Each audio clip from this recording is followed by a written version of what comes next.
So if you're planning on selling your home this spring, you might want to be prepared to actually be receiving a lowball offer.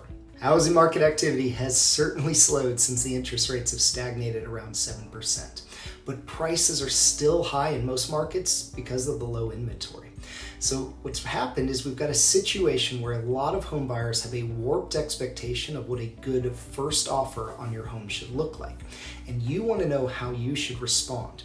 Now, I know a lowball offer can be insulting sometimes, but you need to think strategically when selling your biggest asset. So today, I want to go over how you should strategically react to a lowball offer so that you still ultimately get what you wanted all along, and that's to sell your home. So before you deal with your offer, double check that it's actually as low as you think it is. The housing market changes at a pretty rapid pace, so make sure that your home is still worth what you thought it was and that you're not going off of comparable sales that are months and months old. You actually might be surprised. Many experts predict that home prices are going to increase by upwards of 5% just in this springtime alone. So first, check comparable sales in your area, see what those prices are doing and what the trends look like. Also, ask the buyer's agent if they reached their price based on their own evaluation of comps. If you can prove that the home prices in your area are actually higher than they may have thought, they may be willing to increase their offer and not really take much negotiations to do that. So remember, market ultimately decides what the value of your home is, not what your asking price is. So you've checked the comps, the home is still as valuable as you thought, and your buyer isn't moving. So what do you do now?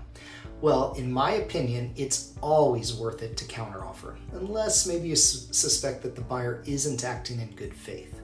Now, if the buyer rejects your counteroffer immediately and insists that their lowball price is what they're sticking with, you can safely walk away knowing that they were probably just fishing around for a deal and really just unprepared to make a valuable offer. Now, one of the reasons why your buyer may have offered a lowball price upfront is because they don't have enough money to offer the full asking price. While many sellers see this as a deal breaker, I highly recommend at least hearing your buyer out.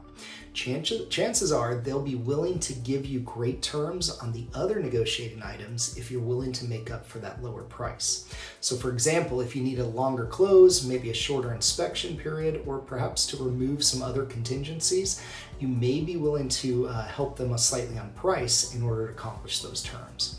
However, if price is the main sticking point, I recommend offering something like covering the buyer's closing costs or buying down their interest rate in order to free up some cash.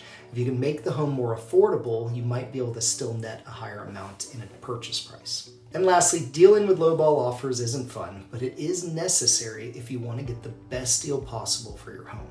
If you have any questions about your market, especially here in the spring, or just lowball offers in general, please don't hesitate to reach out. You can always call or email me. I'm always willing to help and love to chat with you about your specific situation.